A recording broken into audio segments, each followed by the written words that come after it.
नमस्कार दोस्तों, मैं रामू सकरवार आपके आरके यूट्यूब क्लासेज में आपका हार्दिक स्वागत है। मैं कल पढ़ा रहा था आपको इंडियन हिस्ट्री में जो महत्वपूर्ण टॉपिक थे उनके बारे में पढ़ाया था, लेकिन आज मैं इंडियन हिस्ट्री में ही उससे आगे जो हमारे भारत पर विदेशी आक्रमण हुए उन आक्रमणों के बारे में पढ़ाएंगे। आप देखिए, विदेशी आक्रमण विदेशी आक्रमण विदेशी आक्रमण विदेशी आक्रमण से क्वेश्चन आता है कि हमारे भारत देश पर सबसे पहला विदेशी आक्रमण किसके द्वारा किया गया था, किस देश के द्वारा किया गया था, किसने किया था, वह व्यक्ति कौन था। तो दोस्तों, भारत पर प्रथम विदेशी आक्रमण यानी कि भारत पर प्रथम विदेशी आक्रमण साइरस नामक व्यक्ति के द्वारा किया गया था। यानी कि हमारे भारत पर प्रथम विदेशी आक्रमण साइरस नामक व्यक्ति के द्वारा किया गया था। इसी को कहा जाता है कि भारत पर प्रथम आक्रमणकारी कौन था। तो हमारे भारत पर प्रथम आक्रमणकारी विदेशी था साइरस। इस साइरस ने भारत पर आक्रमण किया दोस्तों, लेकिन यह सफलता हासिल नहीं कर सका, इसलिए यह प्रथम असफल हुआ। प्रथम आक्रमणकारी था लेकिन प्रथम बार क्या हुआ, असफल हो गया। यानी क्या हो गया, असफल। लेकिन बात आती है दोस्तों, यह निवासी कहाँ का था। तो दोस्तों, यह निवासी था यह यूनान का, ईरान का। कहाँ का, ईरान का। यह ईरान का निवासी था। जबकि दोस्तों, भारत पर यह प्रथम विदेशी आक्रमणकारी था। तो भारत पर दूसरा विदेशी आक्रमणकारी कौन था। तो भारत पर दोस्तों दूसरा विदेशी आक्रमणकारी यानी कि दूसरा भारत पर विदेशी आक्रमणकारी था दोस्तों सिकंदर महान। कौन था, सिकंदर महान। इस सिकंदर महान ने भारत पर दूसरी यानी कि प्रथम बार तो किसने किया था, साइरस ने किया था, जो असफल हुआ। और भारत पर दूसरा आक्रमणकारी था सिकंदर महान, जिसने भारत पर आक्रमण किया दोस्तों। इसने ये सफलता हासिल की। तो यहाँ से क्वेश्चन कट ऑफ होता है कि भारत पर प्रथम विदेशी सफल आक्रमणकारी कौन था। तो दोस्तों, भारत पर प्रथम सफल आक्रमणकारी हो गया, यानी कि प्रथम सफल विदेशी आक्रमणकारी कौन था, सिकंदर महान। यानी कि देखो, प्रथम विदेशी आक्रमणकारी की बात आए तो कौन है, साइरस है। यह कहाँ का निवासी है, ईरान का। लेकिन इसने सफलता हासिल नहीं की, इसलिए यानी कि भारत पर दूसरा आक्रमणकारी था सिकंदर महान, जिसने सफलता हासिल की। तो क्वेश्चन कट ऑफ होता है कि प्रथम सफल विदेशी आक्रमणकारी कौन था। तो यहाँ पर प्रथम सफल विदेशी आक्रमणकारी हो गया सिकंदर महान। सिकंदर महान यह कहाँ का निवासी आता है दोस्तों, यह कहाँ का निवासी था। और कहाँ का शासक या निवासी की बात करें तो यह शासक था आपके यूनान, यानी कि यूनान इसे कहा जाता है, यूनानी। यह कहाँ का था, यूनानी। दोस्तों, इसके बाद बात आती है यानी कि सिकंदर महान के से कट ऑफ एक क्वेश्चन होता है कि सिकंदर महान ने भारत के किस स्थान पर, किस राज्य में, किस प्रांत में आक्रमण किया। तो दोस्तों, इसने सिंध प्रांत पर क्या किया था, आक्रमण, सिंध प्रांत। तो दोस्तों, इस सिकंदर महान ने सिंध प्रांत पर आक्रमण किया। उस आक्रमण के समय सिंध प्रांत का शासक कौन था। यह क्वेश्चन आता है कि सिकंदर महान ने भारत पर आक्रमण किया, उस समय भारत के सिंध प्रांत का शासक कौन था। तो दोस्तों, यहाँ हम उस शासक को देखते हैं। यहाँ भारत के सिंध प्रांत का शासक था आपका पोरस। यह राजा हुआ करता था कौन, पोरस। इस पोरस पर सिकंदर महान ने आक्रमण किया। तो वर्सेस सिकंदर महान यानी कि पोरस वर्सेस सिकंदर महान, इन दोनों के मध्य एक ऐतिहासिक युद्ध हुआ। उस युद्ध को हाइड्रे स्पीच के नाम से जाना गया। इन दोनों के मध्य जो युद्ध लड़ा उस युद्ध को हाइड्रे स्पीच का युद्ध कहा जाता है। इसका हाइड्रे स्पीच का युद्ध। क्वेश्चन आता है दोस्तों कि हाइड्रे स्पीच का युद्ध किस किस के मध्य लड़ा गया था। तो हाइड्रे स्पीच का युद्ध दोस्तों यानी कि भारत का शासक था सिंध प्रांत का पोरस, जबकि वर्सेस यानी कि यूनानी शासक था कौन, सिकंदर महान। इस दोनों के मध्य एक ऐतिहासिक युद्ध लड़ा गया। इस युद्ध में यानी कि विजय प्राप्ति किसने की थी दोस्तों? सिकंदर महान ने। विजय प्राप्ति करने वाला कौन था? सिकंदर महान। इसमें बुरी तरह पराजित हुआ कौन? भारत के सिंध प्रांत का शासक पोरस। लेकिन दोस्तों इस हार तो गया, लेकिन पोरस की हार तो हुई, लेकिन सिकंदर महान इसकी वीरता से प्रभावित हो गया, प्रसन्न हो गया और कहा कि महाराज पोरस, तुमने मुझे हरा तो नहीं सके, लेकिन मैंने आपकी वीरता और साहस को देखा और आपकी वीरता और साहस वास्तविक हिंदुस्तान के इस प्रांत पर शासन करने के लायक है। मैं आपसे जीते हुए साम्राज्य क्षेत्र को आपको पुनः क्या करता हूँ? वापस देता हूँ और पुनः आप इस साम्राज्य को स्थापना अपने आप स्थापित कीजिए। और यानी कि इस विजय के पश्चात सिकंदर महान ने इस राजा पोरस को यानी कि सिंध प्रांत का साम्राज्य पुनः वापस कर दिया और यानी कि विजय तो प्राप्ति के लिए, लेकिन यहाँ से क्वेश्चन हो गया। अब देखो कि सिकंदर महान ने राजा पोरस पर जो आक्रमण किया था, सिंध प्रांत पर किया था, उस सिंध प्रांत में वह स्थान कौन सा था, कहां पर किया था? वो हाइडेस्पीज का युद्ध कहलाया। लेकिन यह यहाँ पर एक नदी बहती है दोस्तों, इस सिंध प्रांत में ही कौन सी? झेलम नदी। इस झेलम नदी के किनारे का यह क्षेत्र था, उस स्थान था, यह झेलम नदी के किनारे था। दोस्तों यह युद्ध लड़ा कब गया था? तो यह युद्ध 326 ईसा पूर्व की बात है दोस्तों। कब की बात है? युद्ध कब लड़ा गया था? बात आती है कि यह युद्ध कब लड़ा गया था? 326 ईसा पूर्व। अब दोस्तों ईसा पूर्व का मतलब क्या होता है कि ये पूर्व क्यों लगा शब्द है? यह पूर्व इसलिए लगा है दोस्तों कि ईसा मसीह के जो जन्मदिन से हमारी ईस्वी सन जो आज 2020 चल रही है, वो उससे भी पहले की बात है कि 226 ईस्वी ईसा पूर्व की बात चल रही है। और वहां यह हाइडेस्पीज का युद्ध लड़ा, पोरस वर्सेज सिकंदर महान। तो इस युद्ध में विजय प्राप्ति की सिकंदर महान ने। इस विजय के पश्चात भी उस साम्राज्य को पुनः किसको वापस कर देता है? सिकंदर महान पोरस को वापस दे जाता है। दोस्तों इससे आगे हम अब पढ़ेंगे अरब आक्रमणकारी। कौन से? अरब आक्रमणकारी।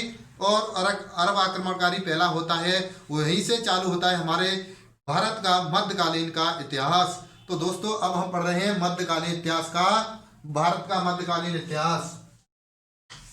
भारत के मध्यकालीन इतिहास की बात करें दोस्तों तो 712 ईस्वी से लेकर के 1757 ईस्वी तक जो चलता है हमारा क्या भारत का मध्यकालीन इतिहास। तो दोस्तों मध्यकालीन इतिहास की बात करें, मध्यकालीन भारत का इतिहास, मध्यकालीन भारत के इतिहास की बात करें तो दोस्तों 712 ईस्वी से लेकर के 1757 ईस्वी तक चलता है। यह कब तक चलता है? 712 ईस्वी से लेकर 1757 ईस्वी तक।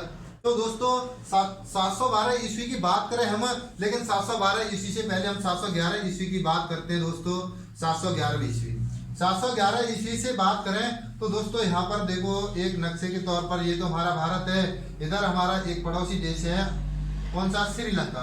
यहाँ पर आपका कौन सा है? श्रीलंका। श्रीलंका है, इधर हमारा भारत है, इधर था दोस्तों अरब। यानी कि इस अब 1947 से पहले हमारा देश एक ही हुआ करता था, भारत पाकिस्तान अफगानिस्तान वाला क्षेत्र था ये, जिसको हम कहा जाता था यहाँ पे जो सिंध प्रांत। कौन सा है? सिंध प्रांत। ये सिंध प्रांत वाला क्षेत्र था।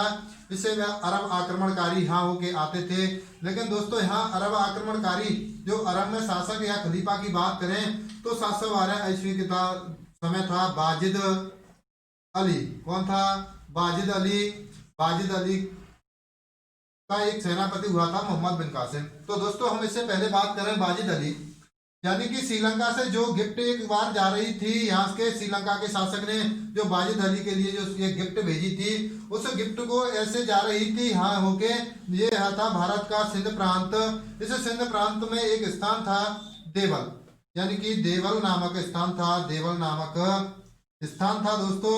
इस स्थान पर, और ये भारत के ये तो देवल नामक स्थान था, उस देवल नामक स्थान जो सिंध प्रांत के अंदर आता था। किसके? सिंध प्रांत के। इस सिंध प्रांत का शासक हुआ करता था हमारे भारत का राजा ताहिर। कौन हुआ करता था? राजा ताहिर, जो जाति से दोस्तों एक ब्राह्मण था, ब्राह्मण था। यानी कि जो राजा दाहिर था वो ब्राह्मण था। इस राजा दाहिर के साम्राज्य में सिंध प्रांत में इस श्रीलंका से जाते हुए गिफ्ट को अरब बाजिद अली के पास उसको रास्ते में ही देवल नामक स्थान पर इसने लूट लिया। लूटने के पश्चात बाजिद अली ने अपनी सेना को एकत्रित किया और उसको बुलाया कि कहा कि इस हिंदुस्तान में, इस भारत देश के सिंध प्रांत में मेरे इस गिफ्ट को लूट लिया गया है। दोस्तों इसका बदला कौन ले सकता है? तो दोस्तों बाजिद अली यानी कि खलीफा, जो मुस्लिम धर्म में सबसे बड़ा प्रधान व्यक्ति होता है उसको खलीफा के नाम से जानते हैं। उस खलीफा ने अपनी प्रजा को बुलाया और प्रजा में आदेश किया कि ऐसा कौन सा व्यक्ति सेनापति है मेरा जो मेरे इस गिफ्ट की लूट का बदला हिंदुस्तान से लेकर आए और हिंदुस्तान में मेरे इस्लाम धर्म का विस्तार करे। तो दोस्तों किसी भी ने हिम्मत नहीं जुटाई, लेकिन मोहम्मद बिन कासिम एक 17 वर्षीय युवा लड़का था। उसने हाथ ऊपर खड़ा किया कि महाराज मैं हिंदुस्तान में जाकर अपनी इस लूट का बदला और हिंदुस्तान में अपने इस्लाम धर्म का क्या कर सकता हूँ, विस्तार कर सकता हूँ। दोस्तों उस विस्तार के लिए मोहम्मद बिन कासिम ने अपनी एक रणनीति के तैयार होकर हिंदुस्तान की तरफ 712 ईस्वी में आक्रमण करने की योजना बनाई। इस योजना में जो बाजिद अली का सेनापति था कौन? मोहम्मद बिन कासिम। कौन था? मोहम्मद बिन कासिम 17 वर्षीय युवा लड़का था। दोस्तों ये मोहम्मद बिन कासिम देखने में बहुत स्मार्ट और तंदुरुस्त था और यह अपनी सेना प्रजा को लेकर दोस्तों यानी कि हिंदुस्तान के भारत की तरफ चल बढ़ा और इसको बदला लेना था। कौन से? राजा दाहिर थे। तो यह भारत की तरफ आया और इसने भारत पर आकर आक्रमण की योजना बनाई। यहाँ पर यह था भारत का सिंध प्रांत के यह पहले सर्वप्रथम कहाँ पर आया? यह आया देवल नामक स्थान पर। सर्वप्रथम यह कहाँ आया? देवल नामक स्थान पर आया। उस देवल नामक स्थान पर उस समय इसके आने के समय ही यहाँ का शासक यहाँ पर कौन मिला इसको? इसका भतीजा था दोस्तों, यानी कि राजा दाहिर का भतीजा था। कौन? भतीजा। इसने इस भतीजे पर आक्रमण किया और देवल नामक स्थान को जीत लिया। लेकिन दोस्तों इसने जीत तो लिया देवल नामक स्थान को, लेकिन इसको बदला तो लेना था किससे? राजा दाहिर से। इसे राजा दाहिर से बदला लेना था क्योंकि यहाँ का वास्तविक शासक तो यह था, यह तो इसका ये कौन था? भतीजा। तो इसने पूछा इससे, देवल नामक स्थान पर इसके भतीजे थे कि बेटा तेरा चाचा कहाँ है, मुझे तो उससे काम है। तो मोहम्मद बिन कासिम दोस्तों यहाँ आया, यहाँ से सीधा चल बसा। यहाँ क्या? राजा दाहिर के पास। दोस्तों उस समय राजा दाहिर कहाँ पर था? रावर नामक स्थान पर। कहाँ पर था? रावर नामक स्थान पर। तो यह रावर नामक स्थान पर पहुंचा। तो दोस्तों इस मोहम्मद बिन कासिम और राजा दाहिर के मध्य एक ऐतिहासिक युद्ध लड़ा।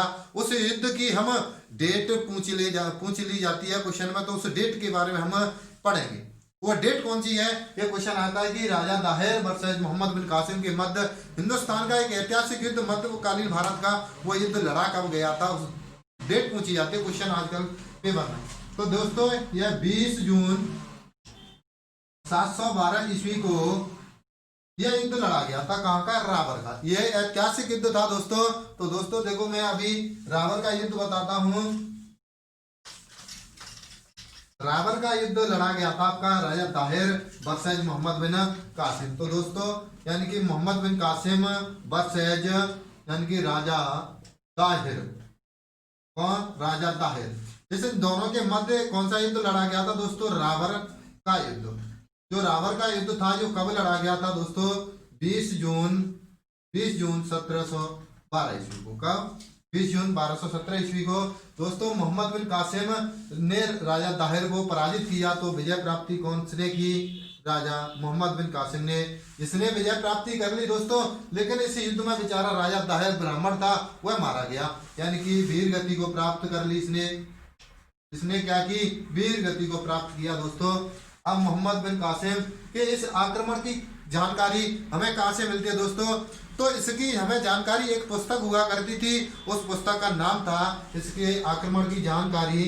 इसके आक्रमण की यानी कि आक्रमण की जानकारी हमें एक पुस्तक थी चचनामा पुस्तक से हमें जानकारी मिलती है दोस्तों। लेकिन यह चचनामा पुस्तक प्रकाशित तो दोस्तों बहुत लेट हुई, बहुत बाद में हुई है। इस चचनामा पुस्तक का प्रकाशन 1216 ईस्वी में हुआ था। कब? 1216 ईस्वी में। तो दोस्तों 1216 ईस्वी में हुआ था। इस चचानामा नामक पुस्तक में इसके आक्रमण का हमें वृतांत मिलता है। तो दोस्तों इस चचनामा का लेखक कौन था पूछ लिया जाता है। इसका लेखक कौन था? तो इसके लेखक का नाम आता है दोस्तों इस्माइल। यानी कि इस पुस्तक का लेखक कौन था? इस्माइल।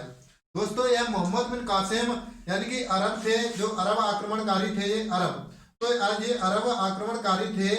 इसे प्रथम आक्रमणकारी माना जाता है कि अरब आक्रमणकारियों का प्रथम आक्रमणकारी भी कौन था? मोहम्मद बिन कासिम था। और दोस्तों ये क्वेश्चन आता है कि मध्यकालीन भारत का भी प्रथम आक्रमणकारी कौन था? तो दोस्तों मोहम्मद बिन कासिम एक तो अरब आक्रमणकारियों का पहला आक्रमणकारी है। दूसरा क्वेश्चन होता है कि मध्यकालीन का भी प्रथम आक्रमणकारी है, और प्रथम आक्रमणकारी और सफल भी आक्रमणकारी है। इसने 20 जून 712 ईस्वी को रावण का युद्ध लड़ा। इस युद्ध में राजा दाहिर को पराजित किया। इसलिए इसने हिंदुस्तान में सिंध प्रांत के राजा दाहिर को पराजित करते हुए हिंदुस्तान में इस्लाम धर्म को विस्तार किया। दोस्तों ये क्वेश्चन और आता है कि भारत पर प्रथम मुस्लिम आक्रमणकारी कौन था? तो दोस्तों भारत पर प्रथम मुस्लिम आक्रमणकारी भी यही मोहम्मद बिन कासिम था। तो दोस्तों यह एक इस विजय के बाद एक नई योजना लेकर जा रहा था खलीफा के पास। इसने कहा कि मैं इस जीत का वृत्तांत यानी कि पहचान कैसे दूंगा, कि खलीफा को कैसे कहूंगा कि मैंने हिंदुस्तान पर जीत हासिल की है। तो दोस्तों इसने क्या किया कि इस राजा ब्राह्मण था, राजा दाहिर, इसकी 2 पुत्रियां थी। उन पुत्रियों के नाम थे, एक का नाम था सूर्य देवी और दूसरी का नाम था परमल देवी। इसने किया कि मोहम्मद बिन कासिम ने कहा कि मैं इनकी 2 पुत्रियों को ले जाकर क्या दे दूंगा? खलीफा को दे दूंगा। तो दोस्तों इसने कहा कि मैं खलीफा को दे दूंगा, इससे प्रसन्न हो जाएगा खलीफा, तो मेरी क्या बढ़ जाएगी? पोस्टिंग बढ़ जाएगी खलीफा के द्वारा। तो इसने क्या किया कि परमल देवी, सूर्य देवी को दोनों को ले जाकर यहाँ से कहाँ ले गया, यानी कि खलीफा के पास पहुंचा दिया। इस खलीफा के पास सामने इस सूर्य देवी और परमल देवी को पेश किया मोहम्मद बिन कासिम ने। तो इन्हें यानी कि सूर्य देवी और परमल देवी के सामने खलीफा ने एक आदेश पेश किया कि मैं आप मुझसे प्यार करना चाहती हो। तो यानी कि परमल देवी वाकटुता में माहिर थी, इसलिए परमल देवी ने कहा कि महाराज हम आपसे प्यार करने के लिए तो राजी हैं, लेकिन हम आपसे प्यार करने के काबिल नहीं छोड़े। किसने? मोहम्मद बिन कासिम ने, क्योंकि इसने हमारा पहले ही करम भट्टा कर दिया है। तो यानी कि खलीफा एक महान उस पर पदवी थी, उसके कारण उसने कहा कि मोहम्मद बिन कासिम की इतनी हिम्मत कि अपनी प्रेम का बनाकर हमसे कह रहा है कि आप लोग अपनी प्रेम का बना लो, यानी कि झूठी चाय हमको पिलाना चाहता है। तो दोस्तों बाजिद अली खान ने, जो खलीफा था अरब का, उसने कहा कि इस मोहम्मद बिन कासिम को मैं मरवा दूंगा, इसने मुझे इतनी नीची हरकत की इसने मेरे साथ। तो इसने क्या किया कि मोहम्मद बिन कासिम को यानी कि बुलवाया और इस अपने सैनिकों के द्वारा एक ऊंट की खाल के अंदर बंद करवा के उसको मौत के घाट उतरवा दिया। तो दोस्तों ये क्वेश्चन कट ऑफ होता है कि मोहम्मद बिन कासिम की मौत यानी कि हत्या का कारण भी कौन थी? तो उसकी हत्या का कारण भी कौन थी? सूर्य देवी और परमल देवी। तो दोस्तों इस बात का पता खलीफा को हुआ। खलीफा से इस परमल देवी, सूर्य देवी ने कहा कि महाराज हम तो अपने पिताजी का क्या ले रहे थे बदला, आप तो वास्तविक आप इतनी हरकत से नीचे चले गए, आपने क्या कर दी मोहम्मद बिन कासिम की हत्या। इसने हमारे साथ कोई करम भट्टा नहीं किया, हम तो अपने पिताजी की क्या ले रहे थे? हत्या का बदला ले रहे थे। तो दोस्तों इस बाजिद अली यानी कि खलीफा ने सूर्य देवी परमल देवी को और वहां पर अरब में ही यानी कि उसमें चिनवा दिया, जिंदा दीवार में चिनवा दिया। इनके कारण की क्या हो गई? परमल देवी और सूर्य देवी की मृत्यु हो गई। दोस्तों लेकिन एक क्वेश्चन कट ऑफ होता है कि जो मोहम्मद बिन कासिम है जो भारत पर आया, उस आते समय इसने भारत पर एक नए कर की शुरुआत की। वो कर कौन सा था? तो वह दोस्तों कर कहलाया जजिया कर। कौन सा? जजिया कर। तो दोस्तों जजिया कर एक महत्वपूर्ण है। आजकल जो पेपर आ रहे हैं उन पेपरों के अकॉर्डिंग जो जजिया कर है उससे करीबन 5 या 10 क्वेश्चन ऐसे इंपोर्टेंट बनते हैं। उन क्वेश्चनों के बारे में हम अभी पढ़ते हैं। उससे 4-5 शासक भी जुड़े हैं हिंदुस्तान के। तो दोस्तों मोहम्मद बिन कासिम ने भारत में एक नए कर की शुरुआत की, वह कर कहलाया जजिया कर। तो जजिया कर दोस्तों भारत में लागू करने वाला सर्वप्रथम जजिया कर को देने वाला कौन था? मोहम्मद बिन कासिम। इस मोहम्मद बिन कासिम ने जजिया कर दोस्तों, ये कर है, क्या है? कर। तो हम कहते हैं जजिया कर को प्रारंभ किसने किया था? सर्वप्रथम किसने प्रारंभ किया था? प्रारंभ किया था दोस्तों मोहम्मद बिन कासिम ने। किसने? कासिम, मोहम्मद बिन कासिम। तो दोस्तों मोहम्मद बिन कासिम ने जजिया कर को सर्वप्रथम लागू किया, प्रारंभ किया। लेकिन जजिया कर होता क्या है? तो दोस्तों जजिया कर होता है गैर मुसलमानों से लिया जाने वाला कर था। किससे? गैर मुसलमानों से, यानी कि मुसलमानों को छोड़कर सभी जातियों से लिया जाने वाला कर क्या कहलाता था? जजिया कर कहलाता था दोस्तों। इस जजिया कर को सर्वप्रथम हिंदुस्तान में किसने लागू किया? मोहम्मद बिन कासिम ने। लेकिन उस समय मोहम्मद बिन कासिम ने इस जजिया कर को लागू किया था, भारत में प्रारंभ किया था, उस समय इसने ब्राह्मणों से और गैर मुसलमानों से नहीं लिया था। तो दोस्तों हिंदुस्तान में मुसलमानों से भी इस जजिया कर को वसूलने वाला व्यक्ति कौन था? वह दोस्तों मुसलमानों से भी, यानी कि मुसलमानों से नहीं, यानी कि ब्राह्मणों से। किसे? ब्राह्मणों से सर्वप्रथम किसने लिया था? तो दोस्तों यह लिया था आपका फिरोज शाह तुगलक। कौन था? फिरोज शाह तुगलक। दोस्तों क्वेश्चन आता है कि ब्राह्मणों से सर्वप्रथम जजिया कर को लेने वाला व्यक्ति कौन था? फिरोज शाह तुगलक। जबकि दोस्तों जजिया कर को समाप्त करने वाला व्यक्ति कौन था? जजिया कर को प्रथम बार समाप्त किसने किया? तो दोस्तों प्रथम बार समाप्त किया था आपका अकबर के द्वारा। अकबर ने समाप्त किया था 1564 ईस्वी में। कब? 1564 ईस्वी में। दोस्तों हमारे हिंदुस्तान का एक बादशाह हुआ करता था, उसका नाम था अकबर। इस अकबर ने ही, इसकी पत्नी हुआ करती थी दोस्तों, एक राजस्थान का एक शासक था भारमल, उसकी पुत्री थी हंसाबाई। उस हंसाबाई जो महाराजा बादशाह अकबर की क्या थी? पत्नी थी। उस पत्नी के कहने पर इस अकबर ने ही इस जजिया कर को 1564 ईस्वी में समाप्त किया था दोस्तों। लेकिन यह अकबर अनपढ़ था, इसलिए इसने योजना बंद कर दी, लेकिन जो कागजात होते हैं उनमें नहीं लिख पाया। इसलिए इस जजिया कर को पुनः प्रारंभ एक क्रूर शासक था, मुगल वंशी था, उसका नाम था औरंगजेब। इस औरंगजेब ने इसे पुनः लागू कर दिया था 1679 ईस्वी में। तो दोस्तों एक क्वेश्चन आता है कि इस जजिया कर को पुनः प्रारंभ करने वाला व्यक्ति कौन था? औरंगजेब था। इसने कब पुनः लागू किया? तो दोस्तों 1679 ईस्वी में इस जजिया कर को पुनः लागू किया। तो दोस्तों एक क्वेश्चन और आता है कि जजिया कर को पूर्णतः समाप्त करने वाला भी शासक कौन था? तो दोस्तों जजिया कर को पूर्णतः समाप्त किया था दोस्तों हमारा हिंदुस्तान का शासक था मोहम्मद शाह रंगीला।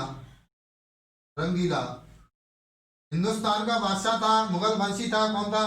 मोहम्मद शाह रंगीला, जिसने 1719 और 20 की बात है दोस्तों, इस जजिया कर को पूर्णतः क्या कर दिया था? समाप्त कर दिया था। अब दोस्तों इस जजिया कर से क्वेश्चन आते हैं कि हमारे हिंदुस्तान में सर्वप्रथम जजिया कर को लागू किसके द्वारा किया गया था? तो दोस्तों क्वेश्चन आता है कि मोहम्मद बिन कासिम। क्वेश्चन का आंसर क्या आता है कि मोहम्मद बिन कासिम। जबकि दोस्तों यानी कि जजिया कर को मुसलमानों से भी लेने वाला व्यक्तित्व शासक कौन था? उसका नाम आ जाता है दोस्तों फिरोज शाह तुगलक। जबकि दोस्तों हिंदुस्तान में जजिया कर को प्रथम बार समाप्त करने वाला व्यक्ति कौन था? तो उसका नाम आ जाता है दोस्तों मुगल वंशीय अकबर। जो बादशाह है मुगल वंशीय हिंदुस्तान का बादशाह था, उसका नाम था अकबर। इसने जोधाबाई के कहने पर, अपनी पत्नी के कहने पर इसलिए इसको समाप्त किया था। दोस्तों अनपढ़ था, इसलिए इसको पुनः एक क्रूर शासक आ गया औरंगजेब। इसने पुनः जजिया कर को लागू किया 1679 ईस्वी में। जबकि दोस्तों इस जजिया कर को पूर्णतः समाप्त करने वाला शासक भी आता है, उसका नाम आ जाता है मोहम्मद शाह रंगीला, जो मुगल वंशीय बादशाह था दोस्तों, हिंदुस्तान का बादशाह था। तो दोस्तों इससे आगे हम अगली क्लास में तुर्क साम्राज्य, तुर्क वंशीय तुर्कों के बारे में, तुर्क आक्रमणकारियों के बारे में हम पढ़ेंगे दोस्तों। लेकिन हम इस क्षेत्र में बिल्कुल अभी नए हैं, इसमें कुछ गलतियां भी हो सकती हैं, उनको आप सहन करते जाइए, अब उसको सहन करते जाइए। उसके बाद हमारी जो हम क्लास लाएंगे उनमें अच्छे से अच्छा, बेहतर से बेहतर लाएंगे।